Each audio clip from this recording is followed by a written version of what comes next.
I want to welcome you to the CWAP Week of Action Bay Area Anchor event. I'm going to call on Liliana, who's one of our interpreters, to say a few words. Thank you, Ruth, y bienvenidas, bienvenidos a todos esta mañana a este evento. Yo soy Liliana Herrera, soy una de las intérpretes y estoy aquí con mi colega, mi cointérprete Anabel. Hello, everybody. Good morning. My name is Liliana Herrera, and I am one of the interpreters this morning, along with my co-interpreter, Anabel. So in a few moments, we're going to have interpretation function activated. And we want to ask everyone to please select a language channel, even if you are bilingual, in order to ensure that we can hear one another and not leave anyone behind. En unos momentos vamos a pedir que todos seleccionen un canal de idioma a través de la función de interpretación para asegurarnos que todos puedan escucharse y ser escuchados. Y incluso si si son bilingües, pedimos que tomen este paso. And so if you are logging in from your computer in a moment, you will see a globe icon at the bottom of your screen where you can select your preferred language. And if you are speaking, make sure that you are you have selected the channel that you are speaking in. En unos momentos verán un globo terráqueo si están usando una computadora. Asegúrense que seleccionen el canal de idioma que sea igual al idioma que van a hablar para participar. Y recuerden que esto no funciona con las computadoras Chromebooks. Just a reminder, Chromebooks are not able to access the interpreting feature. If you are logging in from your phone, your iPad, or a tablet, you will see the More option or the three dots where you can then select language interpretation, select your language, and click Done. Así que al ver el globo terráqueo en su computadora, seleccionen su idioma y también tienen la opción de seleccionar Mute Original Audio para silenciar el audio original. Si están participando a través de una tableta o un teléfono inteligente, presione su pantalla suavemente en unos momentos y en la esquina verán 3 puntos. Puede ser que digan la palabra More o más.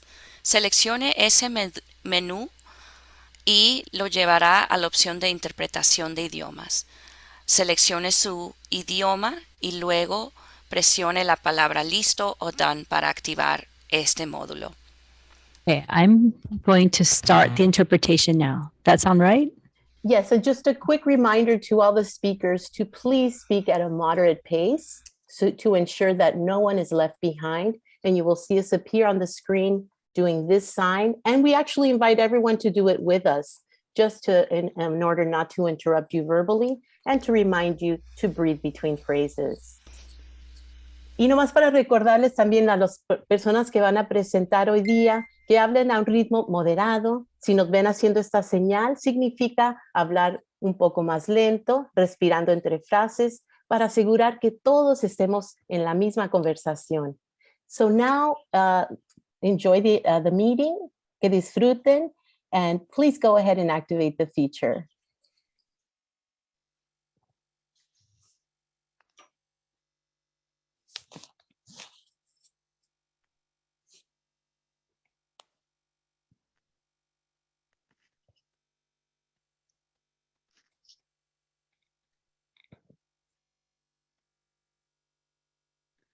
My name is Ruth Silver Tobe. I'm with Step Forward Foundation, also the Catherine and George Alexander Community Law Center, and I supervise the Office of Labor Standards Enforcement Legal Advice Line. I'm here to welcome you today and to guide you through this exciting event.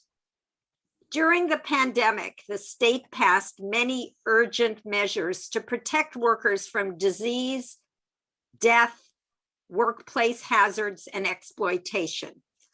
But the state recognized that these measures would not be successful throughout California's economy, especially in its low-wage sectors, if workers didn't know their rights. The California COVID-19 Workplace Outreach Project, or CWOP, was a central part of a campaign by the California Labor Workforce Development Agency, LWDA, to help vulnerable workers understand and enforce their workplace rights during COVID. The LWDA launched the Safer at Work campaign to provide training to CBOs and fund outreach.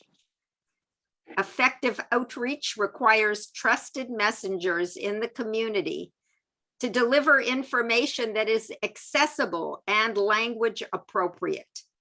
CWOP funded 62 community-based organizations and 12 regional leads to coordinate and conduct outreach to high-risk employee population and employers in agriculture, food processing, janitorial and housekeeping, food service, manufacturing, and warehousing, and logistics in 6 priority regions covering 38 counties that account for 96% of the state's population.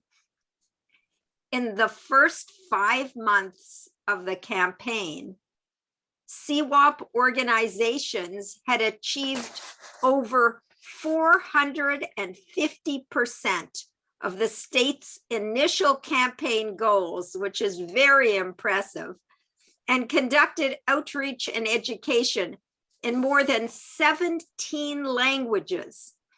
In CWOP 1 and 2 statewide, 1,462,977 people were reached via interactive outreach, and 13,757 by general outreach methods, and 255,224 vaccine appointments were facilitated or made.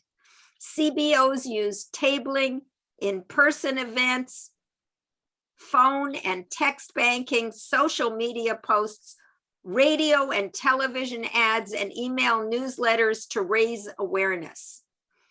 CWOP established a well-informed and robust network of organizations that help the state educate the public on COVID-19 and workplace laws and policies such as paid sick leave, health and safety, and retaliation.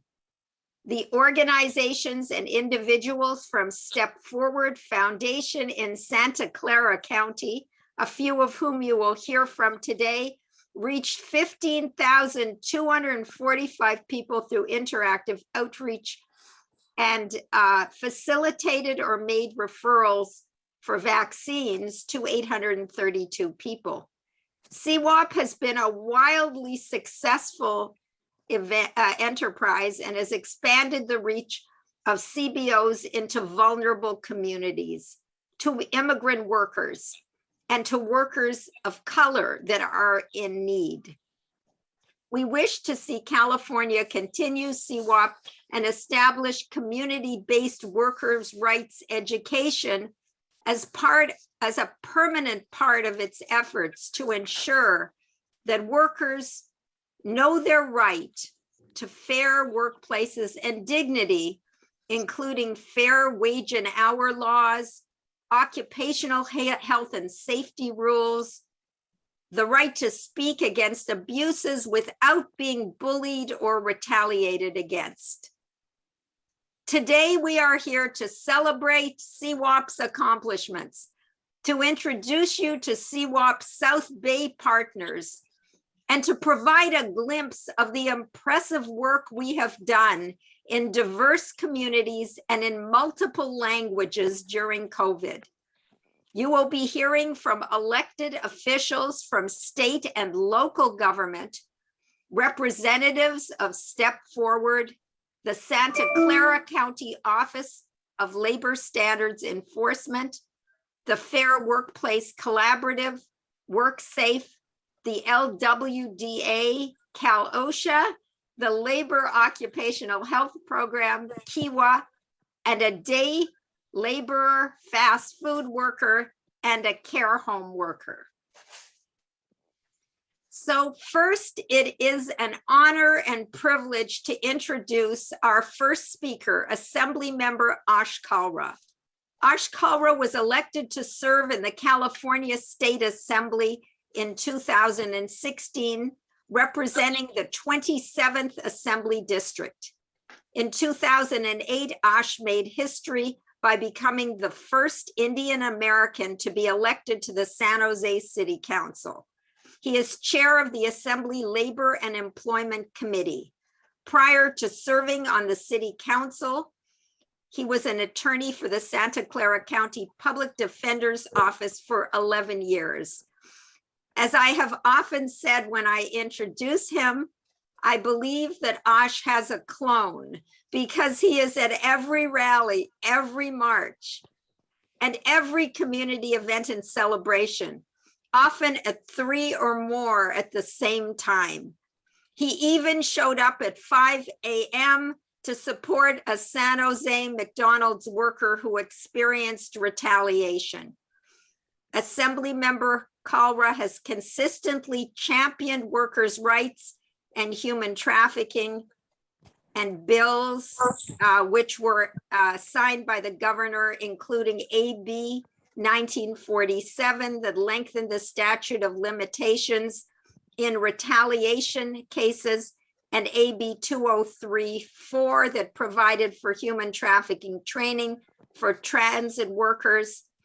And this year he introduced AB 2300, a workers' rights bill that will finally allow workers who receive public benefits to leave the workplace when their employer violates their rights without being sanctioned. Ash Kalra is hardworking, brilliant, tenacious, ubiquitous, steadfast, persistent, and a true champion of the rights of workers and of immigrants. Please welcome our Assembly Member, Ash Kalra.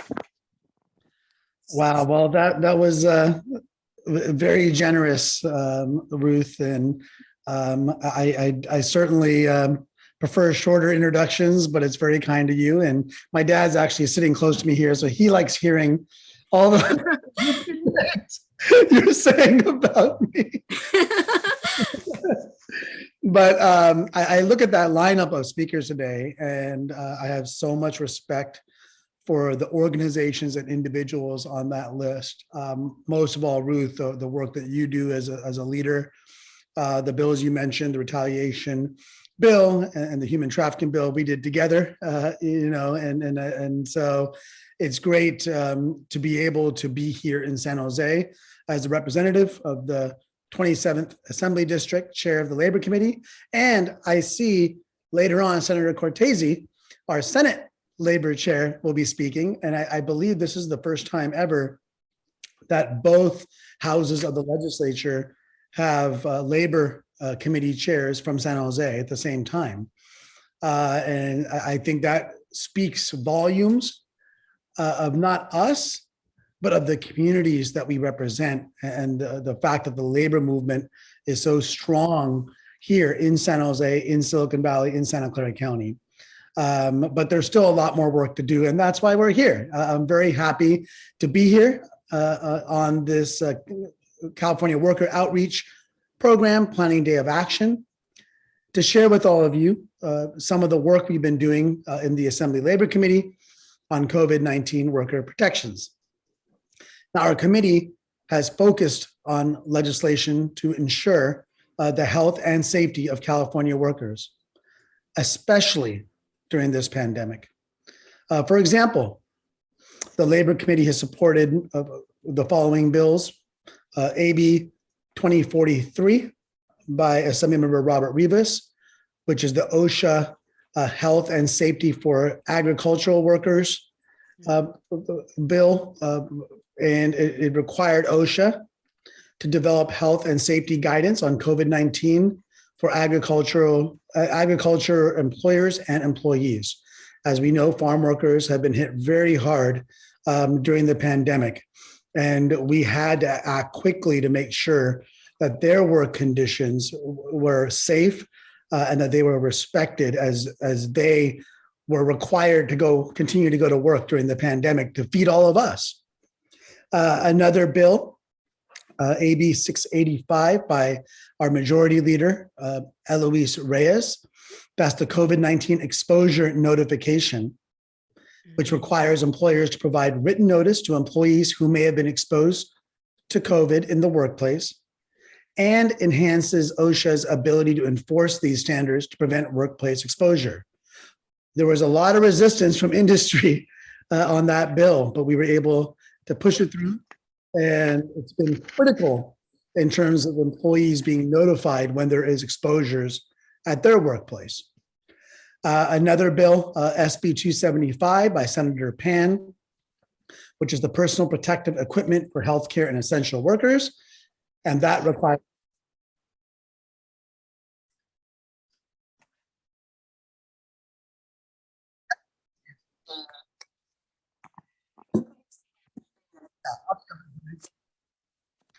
So another bill is SB 275 by Senator Pan. It's the personal protective equipment for healthcare and essential workers bill. It requires the Department of Public Health to have an adequate stockpile of personal protective equipment for healthcare workers and essential workers in the state for a 90-day pandemic or health emergency. As many of you recall, when the pandemic hit, we found ourselves very quickly short on supply of protective equipment. And so this is looking forward, as well as recognizing that we're still in a pandemic. Of course, we also passed supplemental paid sick leave for COVID-19. And it's effective February 19th, 2022. So it just went into effect a couple weeks back. Covers public and private sector employees who work for employers with 26 or more employees. And they're entitled up to 80 hours of paid sick leave. And that is retroactive to January 1st of this year to September 30th of this year, with up to 40 of those hours available only when an employee or family member tests positive. That was critical for us to extend that supplemental paid sick leave. Another bill I want to mention, only because it's really important to me, and I think to many of you, is a bill that I've had on the Senate floor since last year, AB 857. And that would require H-2A visa employers to provide a notice of state and federal employment rights in Spanish, and if requested in English, to all H-2A farm workers on their first day of work when they're transferred to another employer. Basically, our farm workers have certain rights that we've been giving to them through COVID protection or other rights, but this actually requires employers to inform them of their rights in Spanish. During COVID, I held an informational hearing in late 2020 on safeguarding our frontline workers during COVID on the need for health and safety in the workplace. We know that essential workers are a vital component of the workforce. So it's important that we continue to advocate for legislation to create healthy and safe workplaces. As Ruth mentioned, I've been at fast food restaurants and in promoting AB 257, AB 257, the FAST Act, to make sure that workers and franchise owners can be empowered in how they create a healthier work environment. And as Ruth said earlier, all of you are critical because the state can make whatever rules and regulations it desires, but if the workers aren't informed of it And if employers don't understand the consequences of not abiding by those rules, then, it's just us writing something on paper that actually doesn't help workers. Programs like the California COVID-19 Workplace Outreach Project are instrumental to educating workers on COVID-19 workplace rights by doing outreach and education. Therefore, your efforts in helping workers know about their rights are essential, which is why the advocacy and work you do in the field are so very important. By empowering others with the knowledge of workplace rights, we can build better workplaces throughout our state and ultimately empower our workers to take ownership over their livelihoods and have dignity at work. So thank you all so much for having me. Thank you, Ruth, for inviting me, and have a wonderful day. Again, so many incredible panelists. I think that's going to be a great day for all of us to re-energize during these challenging times. Thank you. Thank you so much. Step Forward Foundation was the CWOP partner in the South Bay. Today, we're going to hear from a few representatives of many Step Forward organizations and individuals in the South Bay who are going to talk about what we accomplished and show you a video.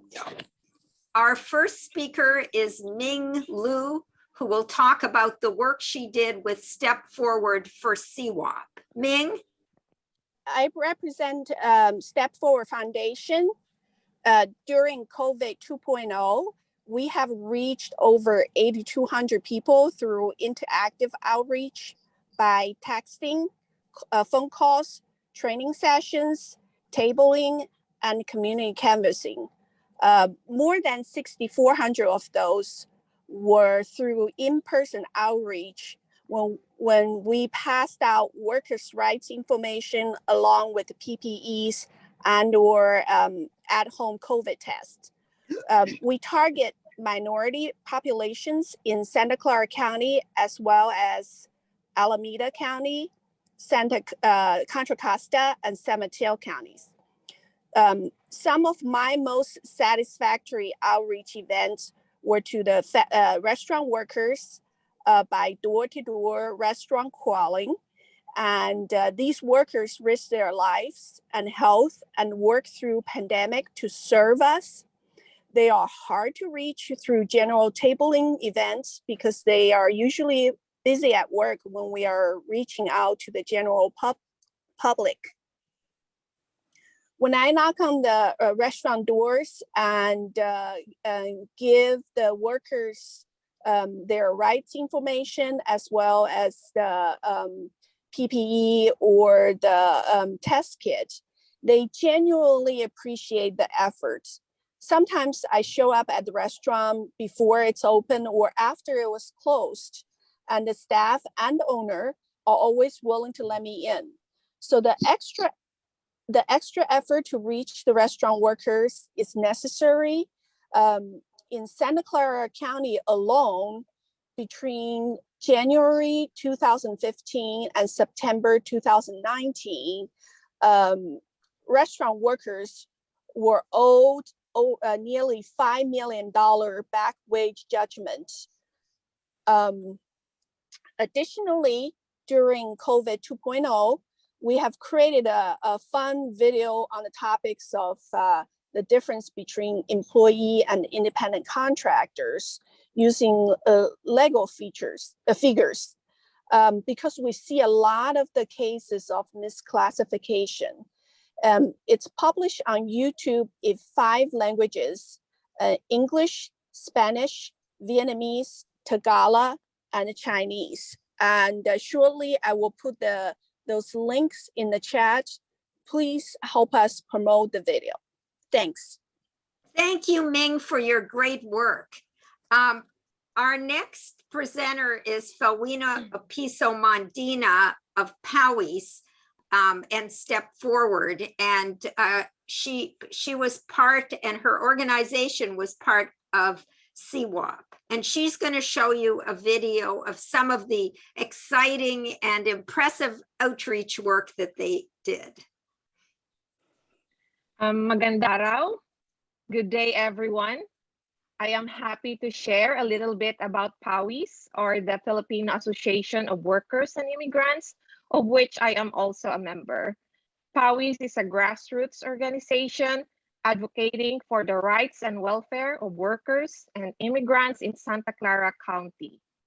It has its beginnings in 2002 when Filipino airport screeners facing workplace discrimination after 9/11 organized themselves and formed the organization to launch a region-wide campaign to keep their jobs. The PAWIS of today continues to outreach and engage low-wage Filipino workers in Santa Clara County who are most vulnerable to workplace exploitation, abuses, and discrimination. It is a member of the Santa Clara Wage Theft Coalition and part of the Fair Workplace Collaborative of the Office of Labor Standards and Enforcement, as well as the Workers Outreach Program of the California Domestic Workers Coalition. Our latest partnership is with the county and the city of San Jose for the Emergency Rental Assistance Outreach Project. During this time of the pandemic, PAWIS is very grateful to CWAP. CWAP's assistance enabled PAWIS to launch successful PPE drives to care homes and care facilities, to malls, to fast foods, even in churches where there are large concentration of Filipino migrants. To showcase how CWAP has assisted PAWIS in outreaching to workers, here is our short video presentation.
Thank you so much, Felwina. That was a great video, very uplifting, and showed the great work that has been done. And many of our presenters are part of the Santa Clara County Wage Theft Coalition that I coordinate, and we're also part of the Fair Workplace Collaborative of the Office of Labor Standards Enforcement.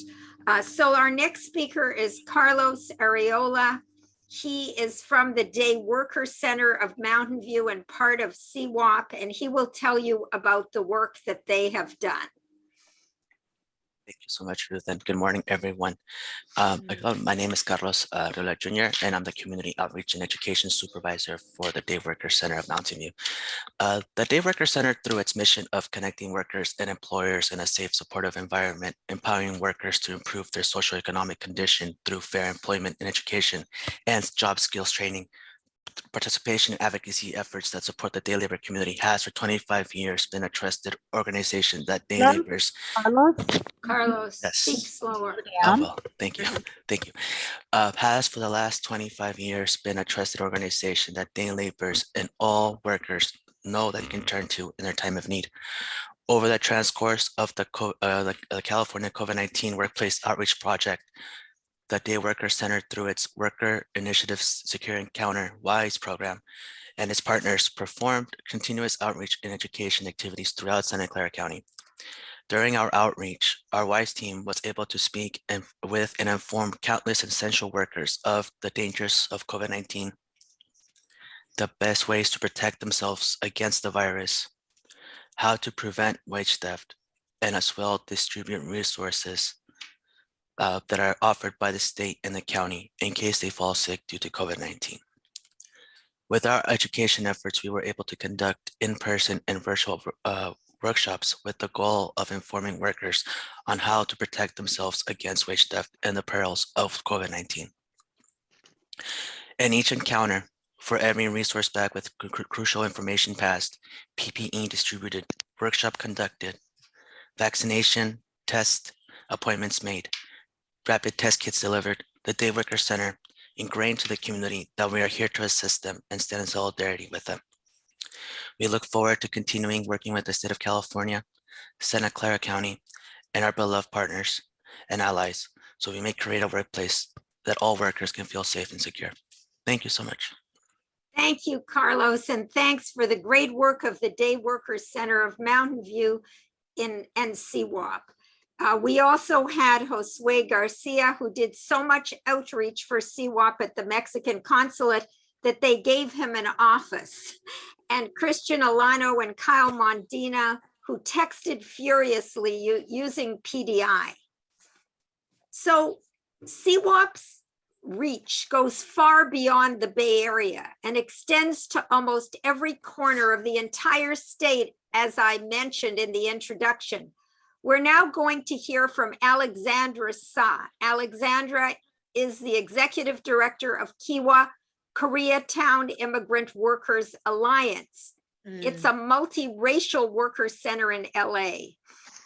Alexandra also co-chairs the California Coalition for Worker Power and serves on the executive boards of NILC and the LA County Federation of Labor.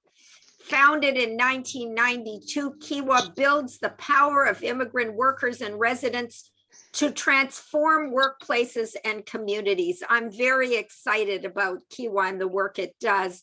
The California Coalition for Worker Power, CCWP, of which the Wage Theft Coalition is a member, is a statewide coalition that consists of a group of worker centers, worker advocates, labor policy experts, and labor unions dedicated to ensuring that every worker in California has the power to come together and improve their working conditions and their communities, and that all working people must have a voice. We will now hear from Alexandra. Thank you so much, Ruth. It's an honor to work with the Santa Clara County Wage Theft Coalition as part of our statewide coalition, CCWP. As executive director of Kiwa, Kiwa is one of the 62 organizations that's part of the COVID Workplace Outreach Project. We are out there every day, holding thousands of in-person conversations with restaurant, grocery, and other workers in Spanish and in Korean about COVID, about the vaccine, especially now about the need to get boosted, and workplace rights under the pandemic. Our coalition, CCWP, is calling for the expansion of the COVID Workplace Outreach Project. Workers are on the front lines of this crisis, as we all know, and CWOP is essential for California workers to get through this pandemic with the information they need to protect themselves and their communities. Beyond this, CCWP is also calling for stronger protections against retaliation. Workers have the right to speak out about violations and to improve their working conditions, but too often they face losing hours, losing their jobs. So we need increased funding for CWOP, but also for increased staff at the Labor Commissioner's office to investigate retaliation and stronger laws protecting workers who want to improve their jobs. Thank you so much for having me and letting me join this Northern California extravaganza. Thank you so much, Alexandra. You can see how impressive and extensive CWOP is and how many organizations are part of it and what great work they're doing. And I also want to lift up the California Coalition for Worker Power that is doing amazing work to protect workers, to advocate for laws that protect workers against retaliation, to beef up the retaliation unit at the Labor Commission and increase its staff, and also to advocate for the expansion of CWOP. I'd now like to introduce Jessie Yu, Acting Director of Santa Clara County's Office of Labor Standard Enforcement. Jessie Yu joined the County of Santa Clara's Office of Labor Standards Enforcement in 2019 and oversees the Food Permit Enforcement Program and works closely with partner organizations in the Fair Workplace Collaborative. Prior to joining OLSE, Jessie managed international worker engagement programs at both Elevate Limited, a sustainability and supply chain management consulting firm, and Good World Solutions, a social enterprise with a mission to use data to create safe and respectful workplaces. As part of the capacity building team, she focused on providing worker survey data to clients on topics such as working hours, wages, and forced labor to better understand factory working conditions and opportunities for improvement activities.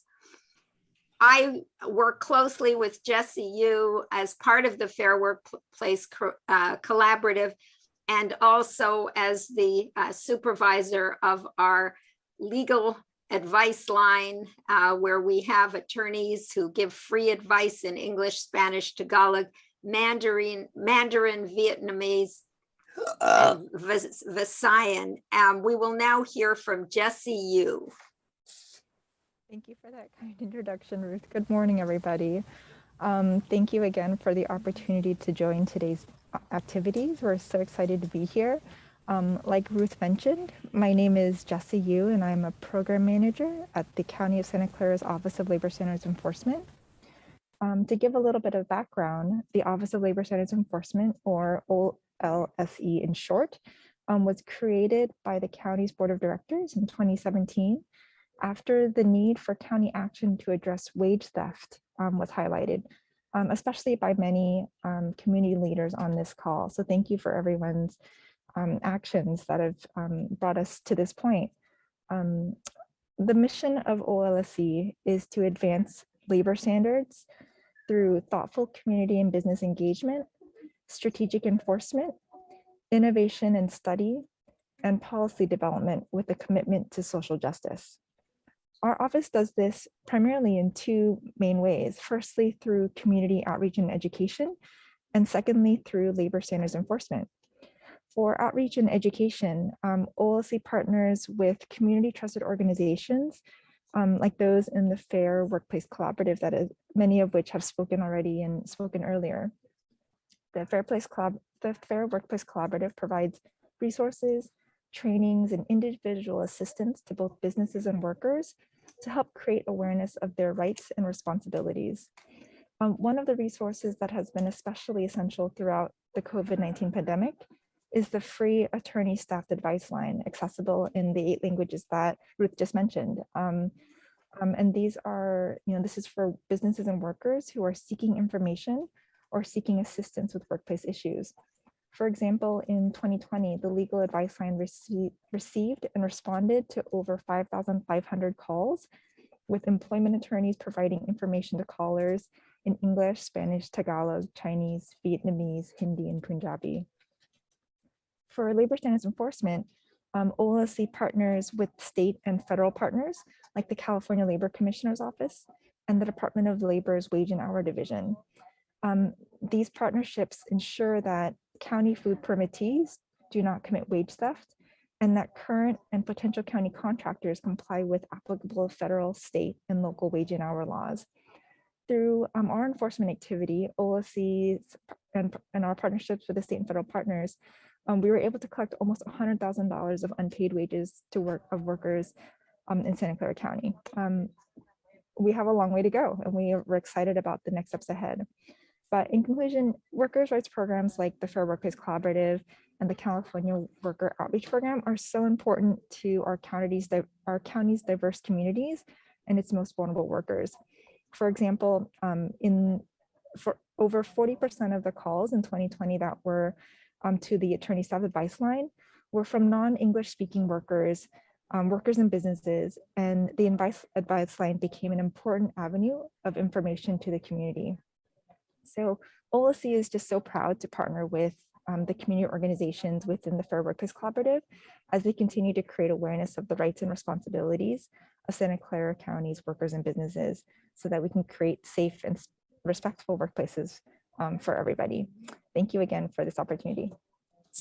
Thank you very much, Jessie. Thanks for all the great work you do. And we're so proud of the Office of Labor Standards Enforcement. The restaurant permit program, I think, is one of the most effective in the state because it reaches to all of the food service entities and that owe wages and that where there's judgments that are unpaid, and it gives them a certain amount of time to comply, and if they don't, then they lose their health permit. And so that really makes a difference for workers because there's so much wage theft in the restaurant sector. I want to introduce Daniela Baldivia of Working Partnership USA. Daniela is the program manager for the Fair Workplace Collaborative at Working Partnerships.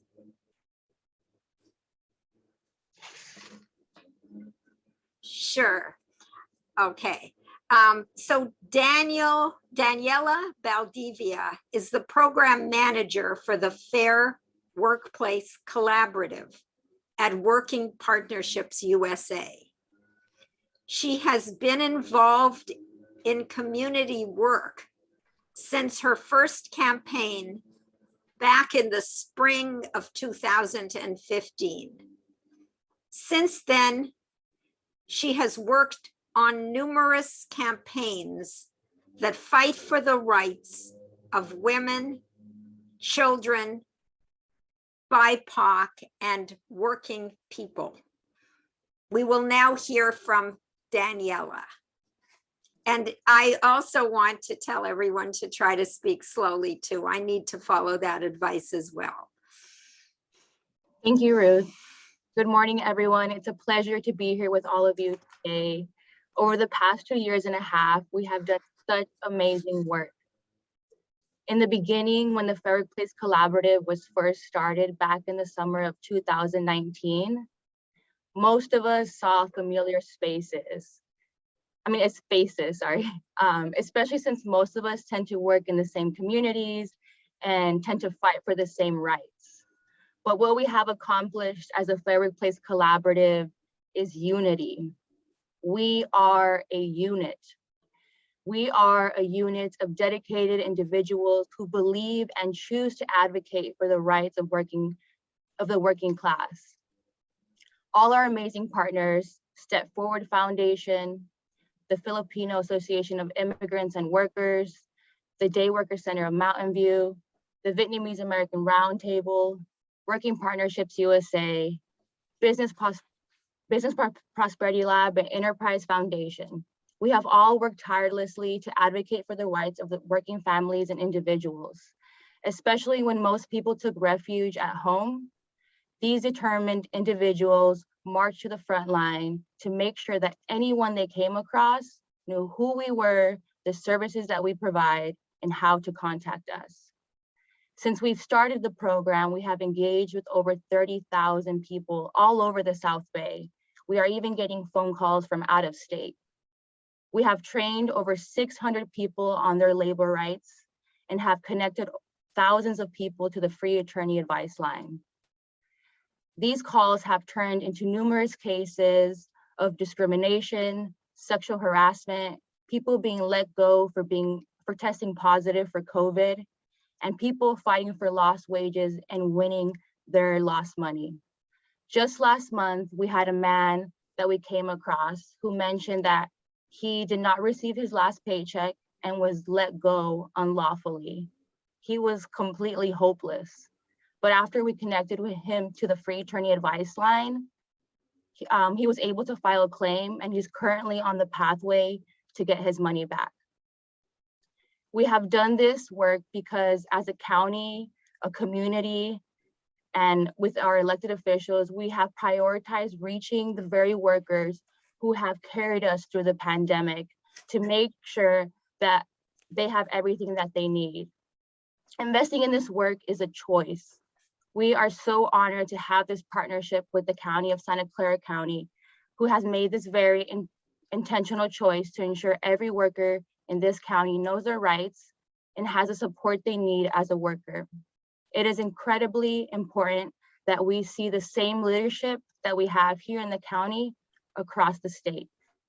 And I just want to share that there are, you can contact us or register for our workshops in a link. I'm going to throw it in the chat. But thank you so much, Ruth, for having me. Thank you so much, Daniela. It's really a privilege to work with you and with all the partners in the Fair Workplace Collaborative. It is my great honor to introduce County Supervisor Cindy Chavez next. Supervisor Chavez represents more than 500,000 people in East, Central, and South San Jose. She is a champion for working people and working families. Supervisor Chavez was instrumental in the establishment of our county's OLSC and protections for workers experienced in wage theft, retaliation, human trafficking, and equal pay violations. Supervisor Chavez has made equity the cornerstone of most of her policies. Her visionary policies include getting COVID vaccines into the arms of all Santa Clara County residents, improved services for physically and sexually abused children, and more comprehensive help and resources for our foster youth. Statewide, Governor Gavin Newsom just appointed Supervisor Chavez to the California Board of State and Community Corrections. She is responsible for most of the affordable housing in Santa Clara County. She is a powerhouse who mobilized women on the 100th anniversary of women's rights to register women to vote and to get accurate Census 2020 numbers. When she was board president, she worked tirelessly with partners to increase funding for sexual assault, human trafficking, and gender-based violence by 400% and expedited the processing of rape kits to 30 days. She is running for mayor of San Jose in 2022. Please welcome one of my sheroes, Cindy Chavez. Ruth, thank you so much. It's so funny. Whenever I get a message to come to something that Ruth is hosting, I always say yes. I don't even have to know what it is. You know, I'm here really to say thank you to all of you. And Ruth, maybe I can just start with you to say that, you know, part of the reason the County of Santa Clara has taken all the leadership roles that we have on pay equity and even on this brilliant idea of withholding health permits, that was Ruth's vision. And I share that because I think it's really important for elected officials to listen to the leaders who are on the ground, who really know what's happening and what's working and not working. And one of the things that Ruth pointed out to us is that there were all these laws and rules, and they weren't resulting in people getting paid, and they weren't resulting in victims of sexual assault really getting their day in court, and they weren't resulting in workers getting their pay back. They just weren't working. And so, Ruth, thank you for pushing us and helping us have a vision that was big and bold and really laying the groundwork for where we are today. I also just wanted to say to all of the organizations here, you know, I want to just talk about two successes we've had because of all of you. One is that advice line, the reason that line came up is, again, folks on the ground were telling us that people were just stuck in limbo. There was no one responding to them. People were terrified. They were afraid they were going to lose their homes and, you know, all of that. And really, the leadership it took for nonprofits to just stand up and say, we're in and we're going to grow and we're going to trust you, County, that you're going to get the money right and you're going to help us, was just so powerful that it would be wrong for me not to say that you all took a risk on this. But let me just say what the outcome of that has been. So not just the 30,000 calls and the 600 folks that have been trained and the incredible work of the Office of Labor Standards and the work that all of you do every day, but let me just talk about our ability to organize in the communities that were hardest hit, I believe saved thousands of lives.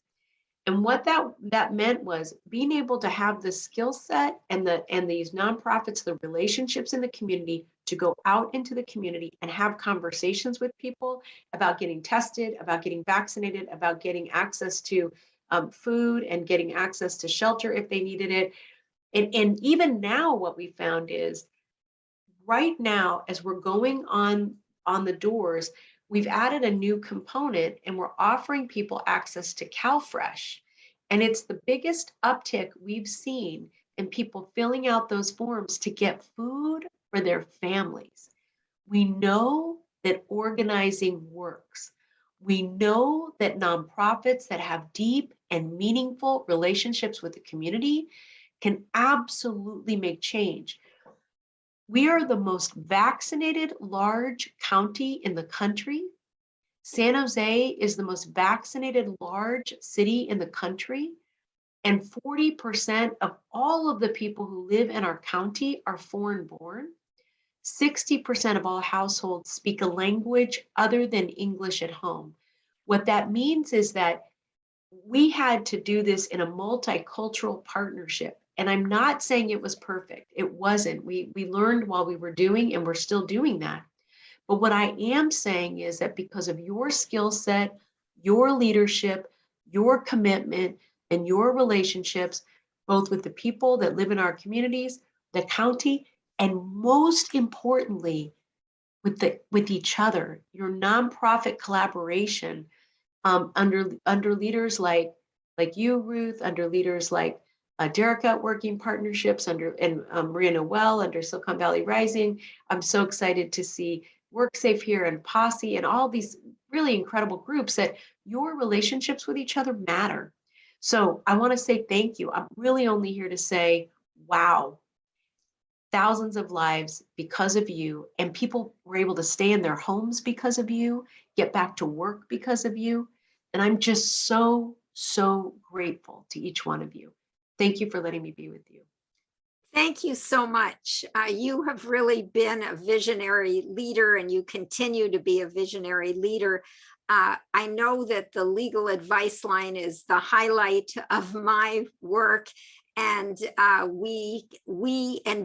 if it weren't for the county, we would not be able to serve so many people and help so many people. So it's a really beneficial partnership, and due in large part to you and your leadership. I want to introduce Anastasia Wright now. Anastasia Nicole Wright is born and bred in Oakland. She's a 2020 law school graduate, but began her legal career as a college intern with Bay Area Legal Aid in Richmond that does great work. She's currently a staff attorney at WorkSafe, a CWOP partner organization, and a regional lead. Anastasia? Thank you, Ruth. You know, there was a short version of that intro that I gave you, but you did the long one. I'll take it. I feel old now, though. Hi, everybody. I'm Anastasia, and thank you all for attending our Worker Week of Action Anchor event. And as we've told you, I'm a staff attorney at WorkSafe. WorkSafe is an Oakland-based nonprofit organization, and our aim is at preventing death and illness and injury in the workplace. And we do this by advocating for OSHA standards and legislation that protects and ensures workers are safe in their workplaces. Our role in CWOP has been acting as regional lead for the Bay Area to help ensure that the community-based organizations who are also a part of the CWOP grant, that they had all they needed to conduct their CWOP outreach. And so CWOP, or the COVID-19 Workplace Outreach Project, is, as we talked about today, actually a statewide outreach effort, and it's led and funded by the California's Labor and Workforce Development Agency. And the whole point is to help workers stay safe during the pandemic. So we want to give a special thanks to Mr. Sebastian Sanchez of LWDA for his leadership of this campaign and his continued advocacy for workers' rights. We want to give another thank you to Shared Value Media, especially Ariel Marsh, Tibby Tedemet, Carly Lynch, and Carly Lynch. And you guys have been instrumental in coordinating the CWOP grant. We couldn't have done this without you, so thank you so much. So a little bit about WorkSafe. Again, while we've been serving as the Bay Area Regional Lead, we've also still been engaged in doing our administrative and policy advocacy alongside of all of our legal aid and work center partners to make sure that workers were still supported in all the other ways during this pandemic as well. So some of the things that we did included supporting and being a member of the safety. Oh, yes, I'm so sorry. I kept telling myself, like, but I forgot. Yes, of course. See, it's the Black girl from Oakland. I can't ever talk slow. So some of the things that we did included supporting and being a member of the Safety Net for All Coalition. And that whole project was aimed at securing funds for undocumented workers who otherwise would not have been eligible for the economic stimulus package. We were also doing work within our Day Labor Coalition to ensure that day laborers had access to vaccinations and knowledge of their rights during this time as well. In addition, we co-sponsored a Health and Safety for All Workers Act, known as SB 321. And we did this in coalition with the California Domestic Workers Coalition, to ensure a process for considering occupational health and safety protections for domestic workers. We also partnered with Legal Aid at Work and a host of other legal aid organizations to ensure and support passage for the supplemental paid sick leave, which I'm sure everybody knows was very critical to all workers who had COVID-19 during the last 2-3 years. And lastly, we partnered with allies across the state to petition and pass the COVID-19 Emergency Temporary Standard, which is actually still currently protecting workers with COVID-19 specific rules for the workplace. And WorkSafe will continue even after the CWOP to support our policy efforts that strengthen the safety net for workers. In particular, this year, that will include a bill that's authored by Assemblymember Kalra to provide workers who receive public benefits with equitable access to their rights under labor laws. So I also just want to give a shout out by name to all of the organizations who have been a part of our Bay Area Coalition. So we start off with eBase. AKA East Bay Alliance for Sustainable Economies. We have Black Cultural Zone. We had Jakara Movement. We also had Building Skills Partnership in our coalition. We had Trabajadores Unidos, Workers United, also known as TUWU. We had the Chinese Progressive Association. Also, I think shout out to Shasan, she's in the audience today. So hey, she works with the Chinese Progressive Association. Also a shout out to the California Healthy Now Collaborative, to of course, the Step Forward Foundation, who is here with us today doing this presentation. Maintenance Corporation Trust Fund, which is also known as MCTF. To the Teamsters Local 890, North Bay Jobs for Justice, UFCW 8 Golden State, United Farm Workers, Unite Here Local 2850, United for Respect Education Fund, and last but most certainly not least, Bay Rising and WorkSafe. So our Bay Area Coalition members were extremely busy under the CWOP grant. They were literally out there creating jobs for residents who worked as promotores in San Francisco, in neighborhood messengers in Oakland. We, as a whole, we reached out to 91,857 people in the Bay Area. And collectively, the Bay Area Coalition conducted over 1,000 community outreach activities and scheduled over 27,000 vaccine appointments. In particular, Step Forward Foundation, who is again hosting this event with us, they reached a total of people of over 15,000. They had over 200 general outreach activities. They individually facilitated 300 vaccine appointments and over 500 vaccine appointment referrals. So thank you to all of our coalition partners. This truly would not have been possible without any of you and your deeply rooted connections to the Bay Area communities that have already existed. And with that, I want to again thank you all here for attending today. And I'll now pass the virtual mic to California's Labor and Workforce Development Agencies and one of our CWOP leaders, Sebastian Sanchez. Thank you. I'd like to introduce Sebastian. Thank you so much. I do also want to give a shout out to Shasan from Chinese Progressive Association, who's also one of the co-leads of policy of the California CCWP worker project. So Sebastian, it's a privilege to introduce you. I knew him back when he was at Bethesda as a staff attorney and also part of CLIWA, Coalition of Low Income and Immigrant Worker Advocates. He is now the Associate Secretary for Farm Worker Liaison and Immigrant Services, quite a long name, at the Labor and Workforce Development Agency.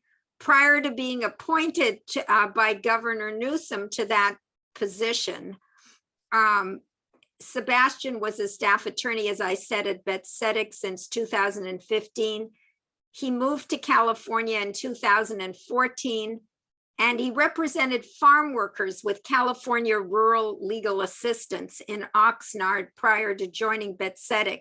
CRLA does really great work for farm workers throughout the state. He started his legal career in 2012 as the Berkeley Law Foundation Fellow supporting a car wash worker organizing campaign at Make the Road, New York, that also does amazing work. It's a worker center and it serves the Latinx community. He stayed on as a staff attorney and he worked in wage and hour, discrimination and harassment claims. He studied law at Seton Hall in New Jersey, where he grew up, and he came to the US at the age of 5 from Colombia as an undocumented immigrant, and he's the proud son of parents who worked as domestic workers, dishwashers, and bus drivers before his father went back to school to become a math teacher. Sebastian. Thank you, Ruth. Really appreciate the introduction, and I agree the title is much too long. I'm working on getting it modified so that it's a little shorter. For those of you who may not know or have not heard of Labor and Workforce Development Agency, our agency oversees 7 major departments, boards, and panels that serve California workers and businesses by improving access to employment and training programs, enforcing California labor laws to protect workers and create an even playing field for employers, and administering benefits that include workers' compensation, unemployment insurance, disability insurance, and paid family leave. The most well-known of these departments, I think, are the Employment Development Department, the Department of Industrial Relations, which contains CalOSHA, and the Labor Commissioner's Office, as well as the Agricultural Labor Relations Board. These entities support our mission to provide leadership to protect and improve the well-being of California's current and future workforce. Just to give a little bit of background on how CWOP came to be, in September of 2020, the California legislature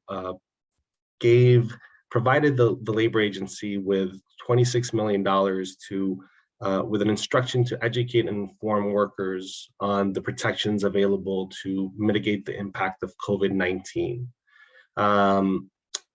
At that time, under the direction of our then Labor Secretary, Julie Su, and our Chief Deputy, Youngsun Park, we designed the Safer at Work campaign. This campaign included a paid and earned media effort to reach the general public broadly. This included TV, radio, and social media ads. We did billboards, posters on storefronts, bus stops, and buses. But while this type of outreach is effective at getting basic information in the public eye, we knew that it would not necessarily result in effectively educating our target audience of essential workers who are often in low-wage jobs, in isolated communities, and are from immigrant families who do not necessarily speak English or Spanish. We knew that ads of any sort would not be an effective means to communicate what can be sometimes complicated legal information. And that is why we decided to launch CWOP. We identified organizations throughout the state that we knew were trusted members of the community. We worked with once we identified our regional leads, we worked with them to help us gather a list of organizations that had a deep knowledge and understanding of the day-to-day life needs and challenges of California's essential workers. We wanted to identify groups who had staff that would be able to communicate in the language of those communities that we were targeting and in ways that would be effective at breaking down these complex topics. We invested the same amount that we put into the paid and earned media campaign into CWOP. It was about $10 million that first round. And we were able to fund just over 60 organizations to do outreach work in the 6 regions that we identified throughout the state. We tasked these organizations with having quality interactive engagements with workers. We wanted them to have conversations, to answer questions, to provide information on the specific issues that were relevant to the workers they were engaging, to really address what their fears and concerns were about COVID-19 and how they could be safe in their workplace. Through trainings, presentations, canvassing, phone calls, and text to specific individuals, by being present at testing and vaccination sites, these groups more than delivered on what we were expecting. I think you may have heard Ruth mention that by just the 5th month of a 6-month effort in CWOP 1.0, we had achieved over 450% of our target goal. Because of the success of this program, when the new labor secretary came in, Natalie Pelusiai, we had a decision to make about what campaign we would reinvest in. While the paid and earned media campaign, I think, was also effective, we really determined that CWAP was the one effort that we wanted to reinvest in. We had an additional $11 million from a previous budget change proposal that had been approved by the state, by the governor, the legislature. And we knew that this money would best be spent by reinvesting in this model, by reinvesting in CWAP, and we were able to launch CWAP 2.0. We are again funding another 60, just over 60 organizations. And I was really excited that more than 3/4 of the organizations from CWAP 1.0 joined us again for the second round. And we are already seeing the extraordinary work and results from this project in terms of the workers we're reaching. We're seeing similar numbers from the first round, even though we increased what we thought. We wanted to challenge the groups to do more in the second round, but they again have overwhelmed us with their capacity to reach workers. Beyond that, CWAP has really been an opportunity for organizations, worker centers, CBOs, central labor councils, other worker advocates to develop and improve the relationships with our state agencies.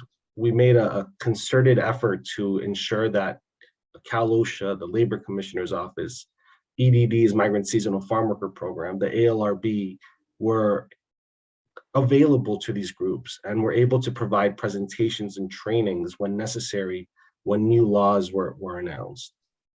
This has been a vital thing that I hope we are able to continue in terms of really leveraging our collective shared resources and our collective capacity to reach workers to ensure that the information we need to get out to the community is getting out there.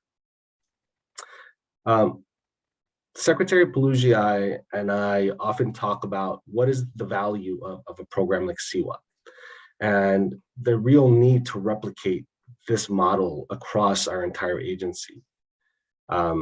She has asked me and a colleague at Labor Agency to review how all of our agencies, departments, divisions, boards, and panels engage with CBOs, with worker centers, with unions, and other worker advocates. We want to incorporate and hope to incorporate the lessons we've learned from CWAP into our practice across the agency, whether in enforcement or workforce development efforts. This has been really a tremendous challenge. COVID-19 has been a tremendous challenge for the state, for Labor Agency, for enforcement capacity in our outreach and education. And without CWAP, without the groups that have really dedicated themselves to providing information to the general public, I truly do not believe we would have been able to meet the challenge.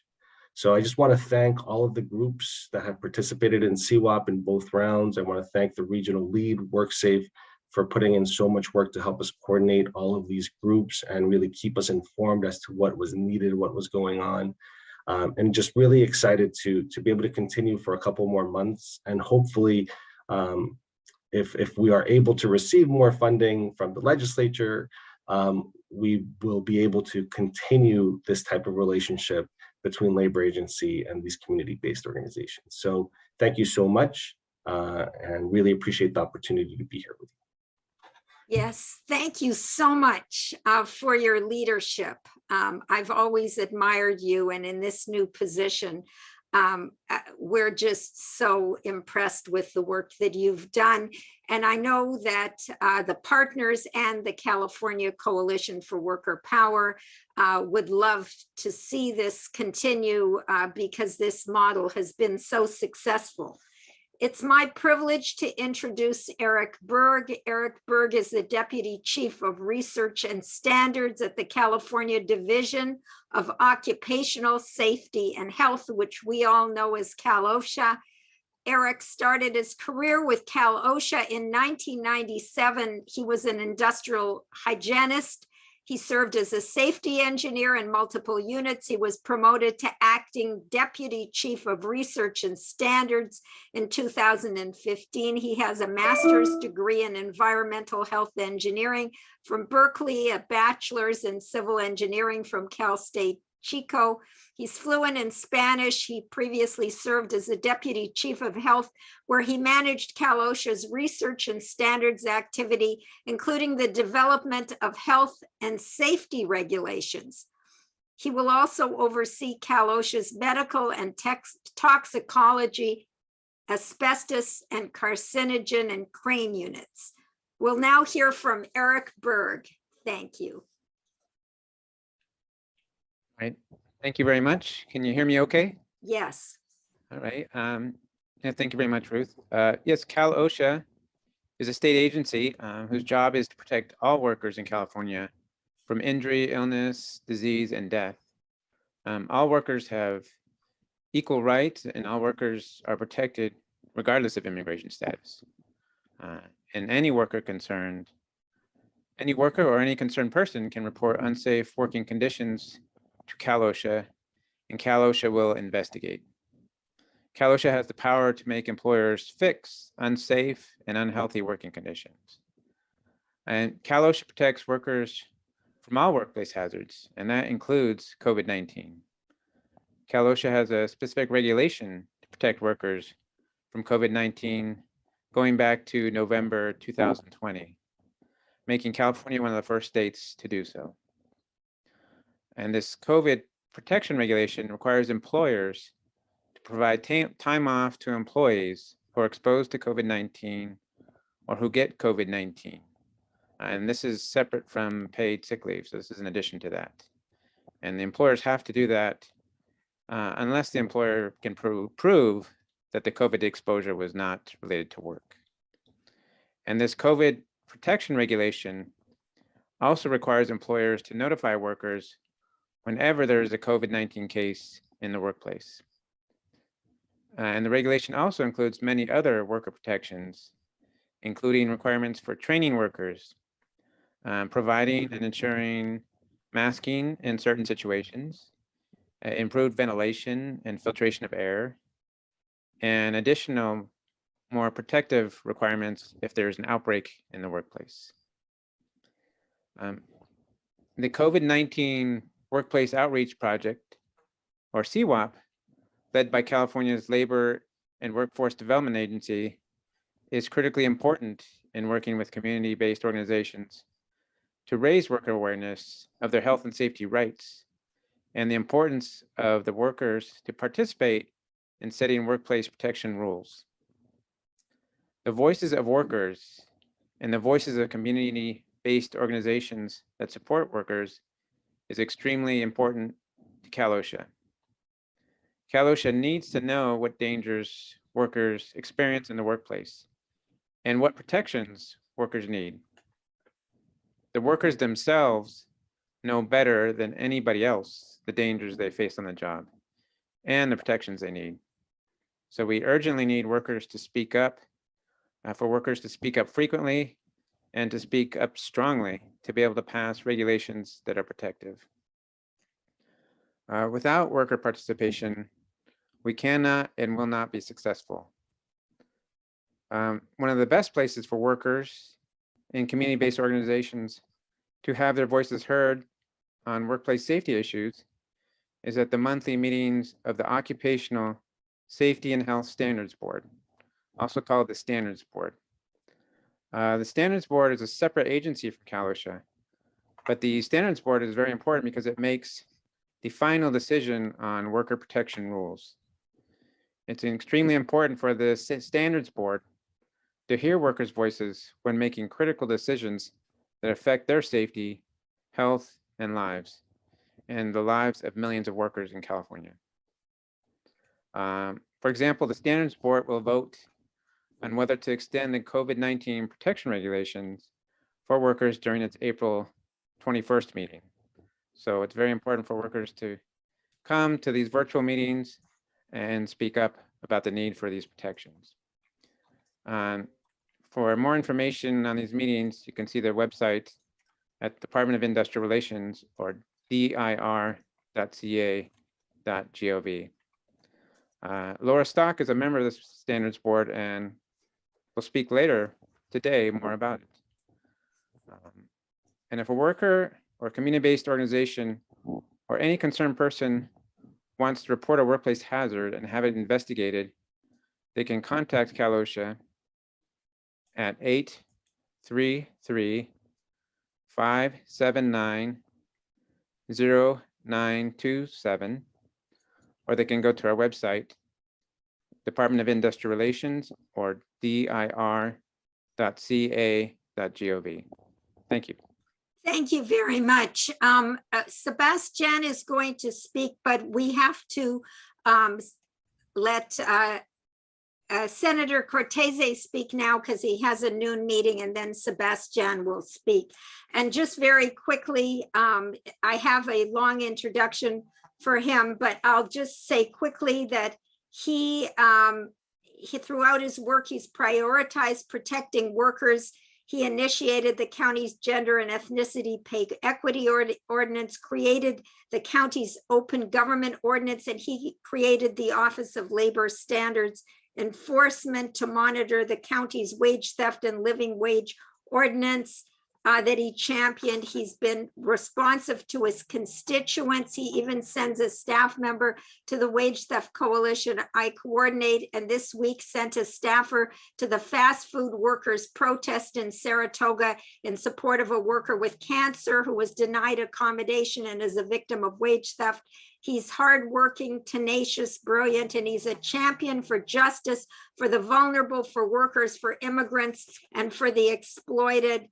And he also he's the labor chair for the California State Senate. And he served on the Santa Clara County Board of Supervisors for over a decade, and also on the San Jose City Council. He was vice mayor and a trustee for the East Side Union High School District for 8 years. I'm proud to introduce a champion for workers and immigrants, Senator Dave Cortese. I happen to have Senator Cortese's remarks, and I really wanted you all to hear them. So I apologize that I'm not Senator Cortese, but I will read the remarks. Hello, and thank you for giving me the opportunity to update you on all the work that the Labor Committee is doing on behalf of the workers of Slower. No, I'm sorry. I just wanted to make sure that we're actually back on our interpreters.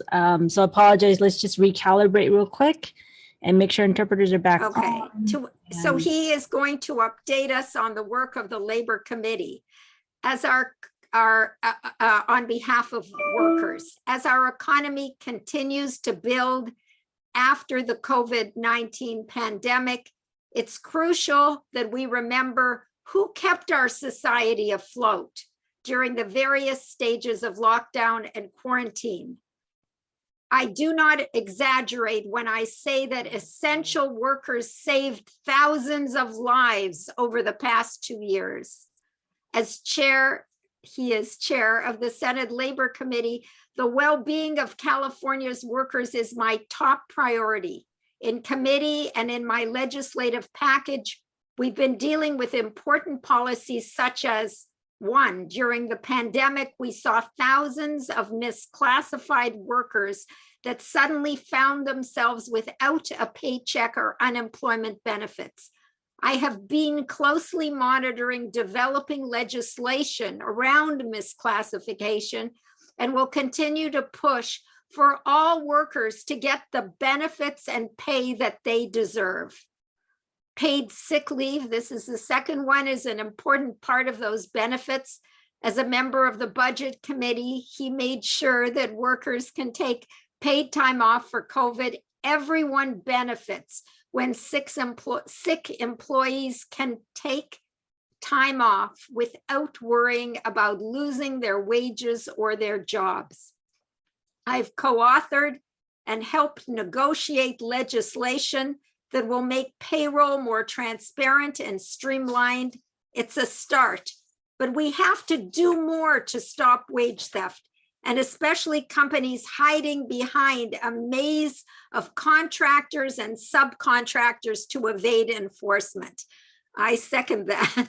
We're committing ourselves to progressive building standards that support high wages for construction projects, cleaner and safer building for our cities, and affordable housing so that workers can actually afford to live in the communities they work in. I'm proud to be carrying SB 1004, which will invest more in our statewide apprenticeship program that helps workers in communities all across California find high-paying careers in the trades. Of course, all of the policies I've mentioned won't have real impact until we recognize the need for more dedicated enforcement of our laws. I will continue to fight for adequate funding of our labor enforcement agencies like DLSC and Cal OSHA. Workers deserve to feel safe at work knowing they are being paid fairly and protected. Thanks for your time. It will be a privilege to continue working with you to advance the cause of workers' rights in California. And as I mentioned, the California Coalition and Worker Power, as Alexandra also mentioned, is also looking for more funding, particularly for the retaliation unit, which is a small unit. And that does very important work. It enforces 45 statutes, and it has the lowest amount of funding. We're going to hear from Sebastián, who's going to say a few words in Spanish. Mi nombre es Sebastián Sánchez, yo soy el secretario asociado del NACE a los campesinos y los servicios a los inmigrantes en la Agencia de Trabajo, del Desarrollo del Trabajo y la Fuerza Laboral de California. Nuestra agencia supervisa a varios departamentos que se encargan de aplicar las leyes de trabajo en California y asegurar que los trabajadores y negocios tengan acceso al empleo y programas de entrenamiento, de capacitación, de aplicar las leyes para proteger los trabajadores y crear un sistema más equitativo e igual para los empleadores. Y también administramos beneficios como la compensación laboral, el seguro de desempleo, el seguro de incapacidad y la licencia familiar pagada. En septiembre del 2020, la legislatura nos proporcionó a nosotros con $26 millones para ayudar a educar e informar a los trabajadores acerca de las protecciones disponibles para mitigar el impacto de COVID-19. Nosotros usamos estos fondos para lanzar la campaña de Trabajar Seguro.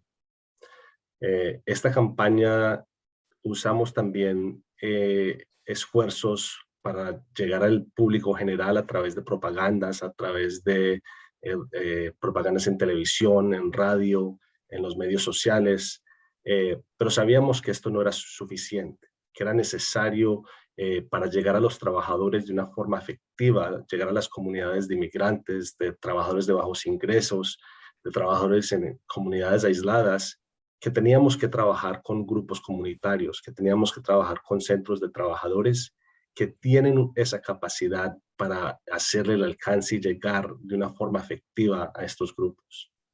Necesitábamos trabajar con organizaciones que tienen ese conocimiento profundo y el entendimiento del día a día, las necesidades y los retos de los trabajadores esenciales de California.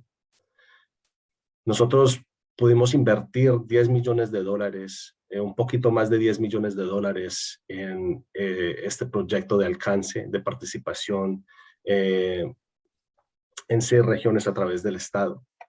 Le pedimos a estas organizaciones que a través de capacitaciones, presentaciones, alcance directo de puerta a puerta, llamadas telefónicas y textos directamente a trabajadores, que le explicaran en términos simples y efectivos a los trabajadores las protecciones que existían contra el COVID-19.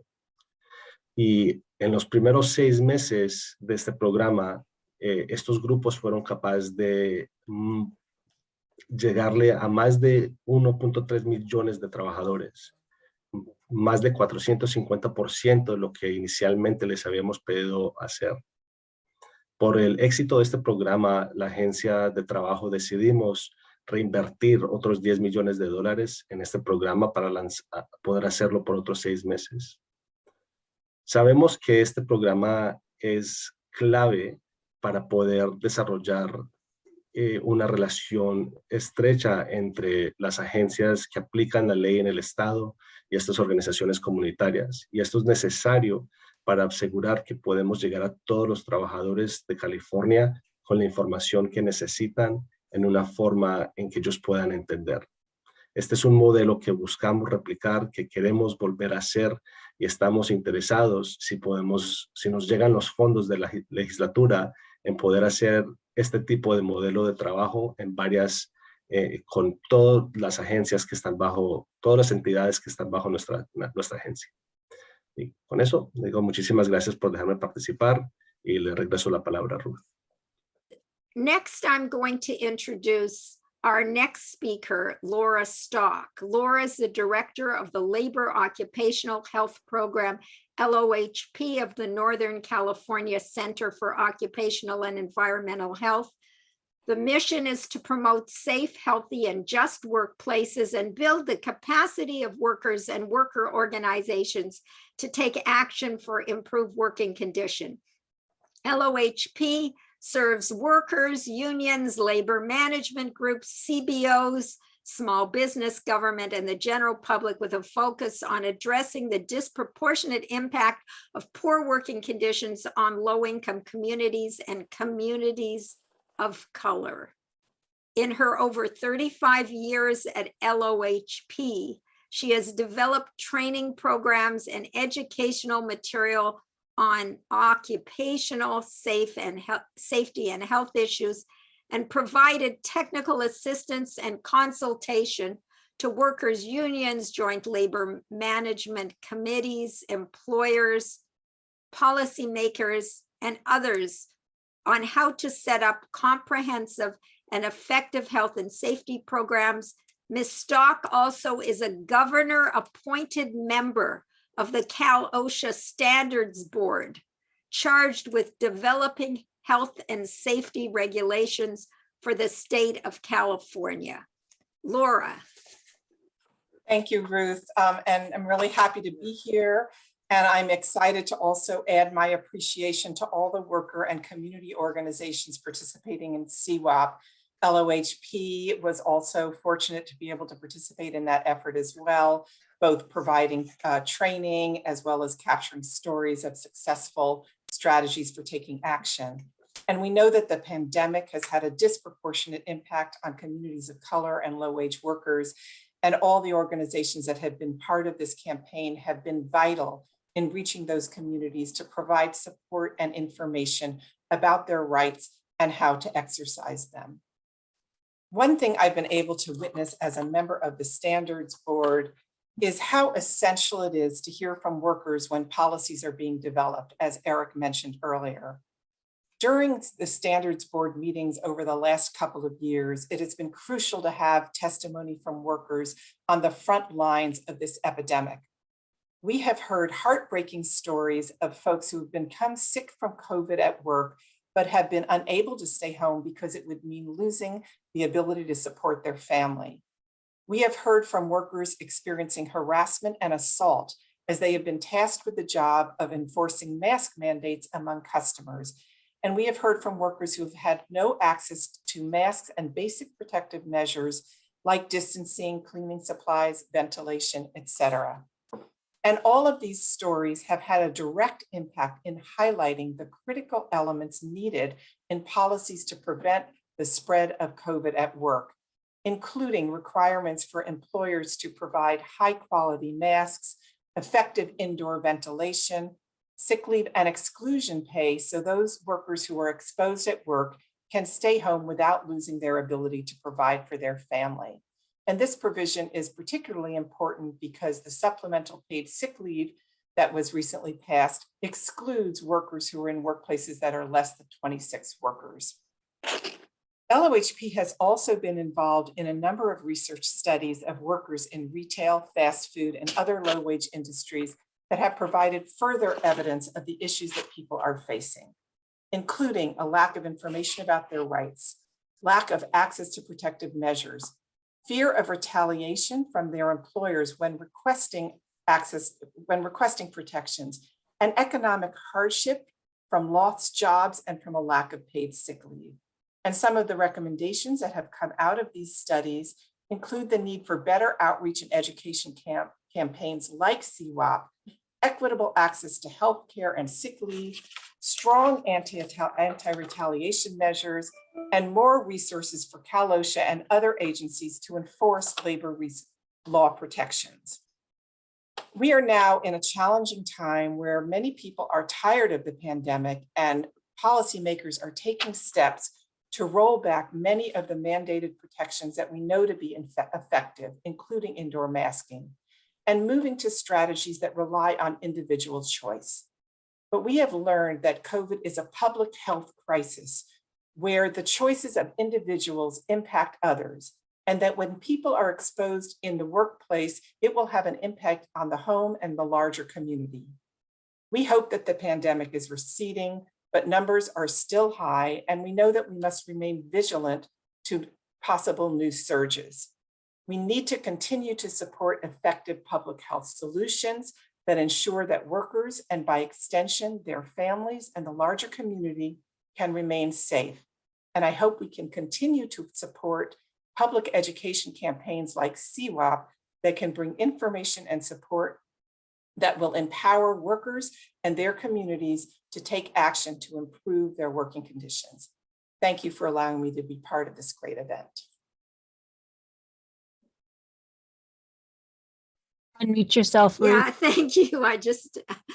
I had some binging from my computer, so I went on mute. Yes, thank you very much for the impressive work you do. I've been in coalition with you, and I've always been so impressed with your advocacy, and thank you so much. I want to give a shout out to a few people who are here: Tia Kuntz, Christopher Calhoun, Caitlin Vega, again, Shasan, Kung Fang, who are part of the California Coalition for Worker Power. But we are now getting to what I consider the highlight of this. I love Alexandra's word, extravaganza. We will now hear from the workers. Filwina Opiso Mondina of Powys will introduce care home worker Lala Placides. Thank you, Ruth. I am very proud to introduce an amazing human being who, despite the challenges and difficulties in her life, is still standing strong, resilient, and forever optimistic. Not an ounce of self-pity or bitterness. She is a longtime caregiver and an active member of Powys. She is also one of the Powys promotoras for the Emergency Rental Assistance Project. She's no other than Ranela Placides, or Lala.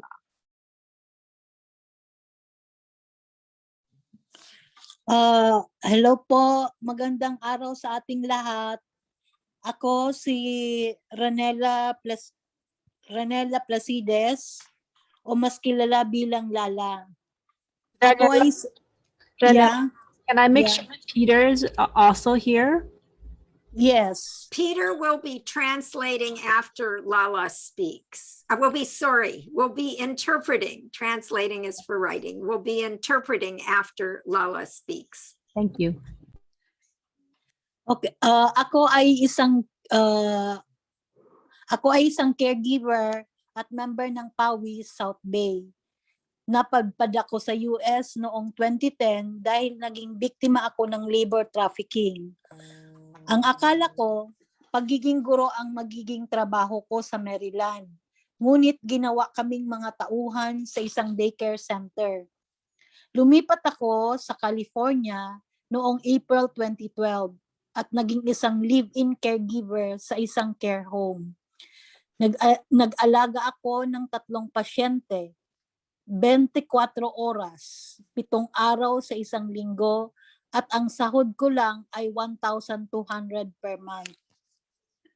Noong nag-lockdown sa 2020, biniglan lang kami ng employer namin ng tig-4 na pirasong mask at sinabi sa amin na i-spray lang ng disinfectant ang mask at i-air dry para gamitin uli sa susunod na araw. Ang gloves din, ginamit paulit-ulit. Hindi na ako nag-complain kasi takot akong matanggal sa trabaho. Talagang napakahirap maging caregiver sa panahon ng COVID. Subalit ako ay may underlying condition. Hindi na gumagana ang kidneys ko. Kailangan kong mag-dialysis 3 beses sa isang linggo. Naapektuhan na rin ang isang mata ko at tuluyan na itong nabulag. Kaya kahit mahirap mawala ng income, pansamantala akong huminto sa pagtatrabaho. Ngunit dahil wala akong trabaho, wala ring makain at walang pambayad sa bills ang aking pamilya. Kaya bumalik din ako sa trabaho. Malaki ang naitulong ng CWOP sa akin. Bilang isang caregiver na nagda-dialysis, ako ang kauna-unahang recipient ng mga PPEs galing ng CWOP, lalo na last year na nagkaubusan ng supply ng surgical mask at N95. Nagpapasalamat ako sa CWOP at sa PAWIS dahil sa panahon ng pangangailangan, nandyan sila para matugunan ang health at safety ko. Sa Enero ng taong ito, sa kasagsagan ng Omicron, nagkatotoo nga ang kinatatakutan ko. May outreach kami sa PAWIS noon, ngunit polisiya ng organisasyon na mag-rapid test muna gamit ang rapid antigen test kits galing sa CWOP. Hindi ko inakala na makakakita ng 2 linya.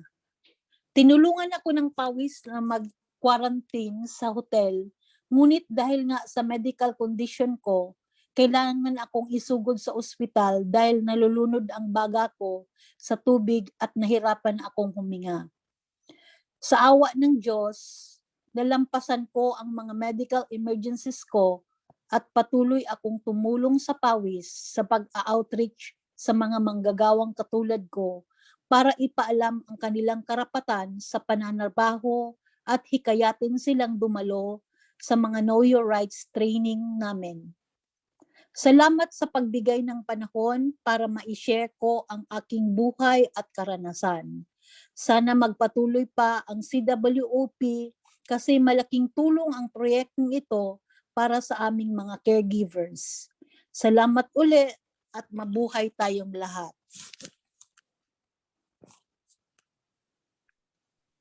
Thank you so much, Lala. We'll now hear from Peter, who will interpret in English. Greetings, everyone. My name is Renella Placides, but most know me as Lala. I am a caregiver and member of PAWIS South Bay. I ended up in the US in 2010 because I was a victim of labor trafficking. I thought that I was going to work as a teacher in Maryland, but we were made workers at a daycare center. I moved to California in April 2012 and became a live-in caregiver at a care home. I took care of 3 patients, 24 hours, 7 days a week, and my pay was $1,200 a month. During the lockdown in 2020, our employer only gave us 4 masks each and said that we should just spray them with disinfectant and air dry them so that we could use it again the next day. Gloves were also used over and over. I couldn't complain because I was scared about being removed from my job. It is really hard being a caregiver during the time of COVID. However, I have an underlying condition. My kidneys do not function properly. I need to do dialysis 3 times a week. It even had an effect on one of my eyes, and eventually I became blind in that eye. That's why, even though it was hard to lose income, I had to temporarily stop working. But because I didn't have a job, my family didn't have food or money to pay the bills, and that's why I ended up going back to work. CWOP has been a big help to me. As a caregiver going through dialysis, I was one of the first recipients of the PPEs from CWOP, especially last year when the supply of surgical masks and N95s ran out. I am thankful for CWOP and PAWIS because during the time of need, CWOP and PAWIS were there to take care of my health and safety. This January 2022, at the peak of Omicron, my fears came true. We had outreach for PAWIS, but it was the organization's policy to take a rapid test first, using the rapid antigen test kits from CWOP. I didn't think I would see the two lines. PAWIS helped me quarantine at a hotel, but because of my medical condition, I had to be taken to the hospital because my lungs were drowning in water and I was having a hard time breathing. By the grace of God, I overcame my medical emergencies, and I continue to help PAWIS to outreach to workers like me to inform them of their employment rights and encourage them to attend our Know Your Rights trainings. Thanks for giving me time to share my story and experiences. I hope CWOP continues because this project is a big help for us as caregivers. Thank you again, and long live us all. Thank you so much, Peter, and thank you, Lala. Thanks for sharing your very moving story with us. Carlos Areola, Community Outreach and Education Supervisor at the Day Worker Center of Mountain View, will now introduce day laborer Juan, who will speak to you. Thank you, Ruth, and thank you again, everybody. And it's my pleasure and honor to present to you Juan, day laborer and member of the Day Worker Center. Buenas tardes a todos. Mi nombre es Juan. Soy miembro del Centro Jornalero de Mountain View.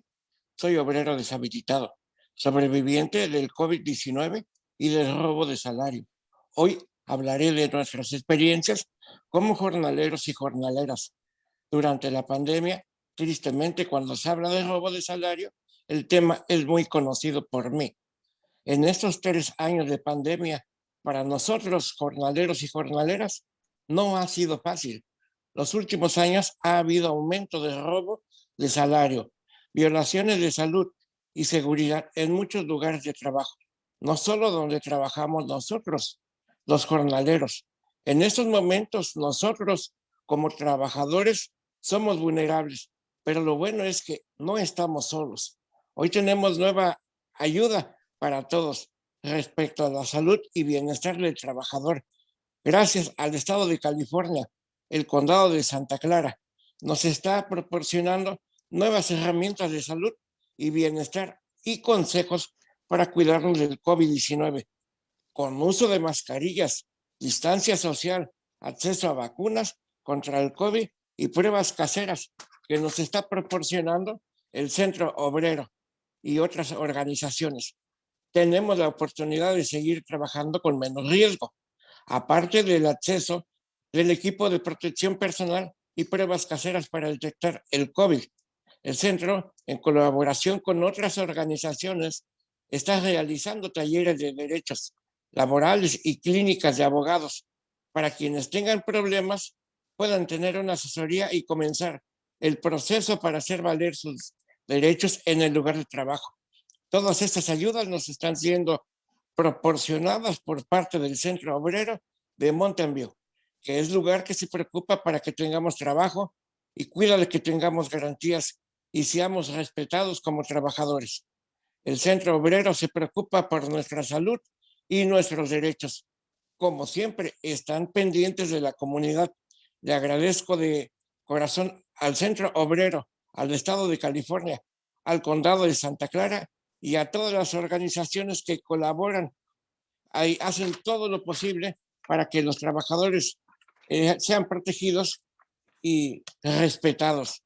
Les invito a continuar siendo mejores personas cada día y seguir apoyando a los trabajadores en la lucha por mejores derechos y protecciones en el lugar de trabajo. Muchas gracias por su tiempo. Thank you so much, Juan, and thanks so much to the Day Workers Center of Mountain View, to Maria and Carlos as well for all the great work that you do. So Maria Maldonado, Northern California Coordinator, of Fight for 15 will now introduce a fast food worker, Maria Yolanda, who was a recipient of CWAP PPEs and Know Your Rights material. Maria? Good afternoon, everyone. Thank you, Ruth, for this opportunity. I'm proud and honored to present one of our newest, fearless, and amazing leader in the Fight for 15, Maria Yolanda Torres. And an example of that, Maria Yolanda organized her co-workers on a strike today. And I'm so happy to present. She's gonna share her story, and also she is demanding that her employer stop retaliation and other issues. Adelante, María Yolanda. Buenas tardes. Mi nombre, perdón, en English. Hello, my name is Maria White Torres, and I have worked at Subway for 5 years. I'm here today to speak up about how workers like me were treated during the COVID pandemic and how the companies we work for try to intimidate us when we speak up. During the COVID pandemic, we had to work without the supplies needed to protect us. We had to provide our own mask, and we all experienced a reduction in hours that made it difficult to survive and pay our bills. We also had to fight for our right to take breaks. Workers miss their breaks because the store is understaffed, but the demand for food from customers only grew. We were told by store management that we cannot take our breaks if the store is busy, and we were not allowed to eat during our 10 minutes break. I had to fight for sick pay owed to me from 2020. We went on a strike before for wage theft, and instead of working to build a better relationship with us workers, the manager cut our hours, and what we think was a way to keep us quiet, but they cannot keep us quiet. We are on a strike today because we know it's the only way to really be heard. We are calling on management to give us our hours back and follow state laws and pay us the sick days we have a right to get. Fast food workers are grateful to have groups like the CWAP that help provide test kits, education, and supplies during COVID, and we need this to keep going. We support more funding to CWAP to provide even more services beyond COVID relief that could help workers like me.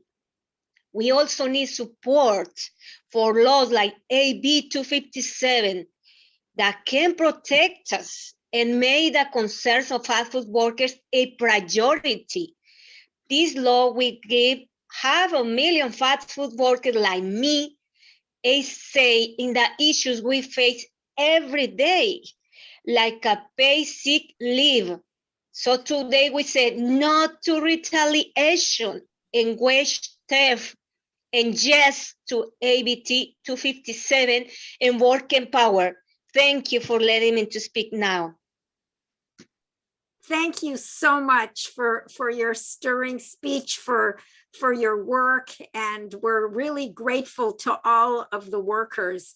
I also want to give a shout out to Mac and Hannah from Powys. Also, I know that Fran Schreberg is here, and Stephen Knight. Stephen Knight is the executive director of WorkSafe. And I want to thank Jora Trang for all of the work she's done, which has really been amazing. Carly from Shared Media as well. And I want to thank the LWDA and all the community-based partners throughout the state of California who made CWAP a success. And it's a model for outreach and education in the state.